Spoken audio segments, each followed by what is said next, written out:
জ্ঞানের আলোককে ছড়িয়ে দেয়াটা, এটা ছিল রাসূল সাল্লাল্লাহু আলাইহি ওয়াসাল্লামের মূলত মিশন। জ্ঞানের আলোকে তিনি বিশ্বময় ছড়িয়ে দিতে বলেছেন।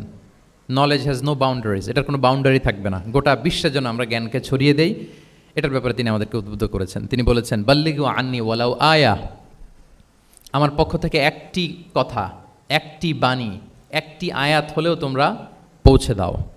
তাহলে তিনি আমাদেরকে জ্ঞানের এই আলো বিশ্বময় ছড়িয়ে দিতে উদ্বুদ্ধ করেছেন। এবং জ্ঞান লুকানোকে তিনি মহাপাপ বলেছেন। আপনার কাছে যদি নলেজ থাকে, সেই নলেজের ব্যাপারে যদি আপনাকে জিজ্ঞেস করা হয়, আপনি যদি এটা শেয়ার না করেন, তাহলে আপনি মহাপাপ করলেন। এটাকে আল্লাহ রাসূল সাল্লাল্লাহু আলাইহি ওয়া আলিহি ওয়াসাল্লাম জ্ঞান লুকানোকে মহাপাপ বলেছেন। তিনি বলেছেন, মান সুইলা আন ইলমিন ফাকাতামাহু আলজামাহুল্লাহু ইয়াউমাল কিয়ামাতি বিলিজামিন মিনান নার। কাউকে কোনো বিষয়ে জ্ঞানের ব্যাপারে জিজ্ঞেস করা হলো, আর সে যদি সেটাকে গোপন করে, কিয়ামতের দিন তাকে আগুনের লাগাম দিয়ে বাঁধা হবে, বলে ইয়াদু বিল্লাহ। তাহলে জ্ঞানকে ছড়িয়ে দিতে বলেছেন তিনি বিশ্বময়, জ্ঞানকে গোপন করতে তিনি বারণ করেছেন, নিষেধ করেছেন।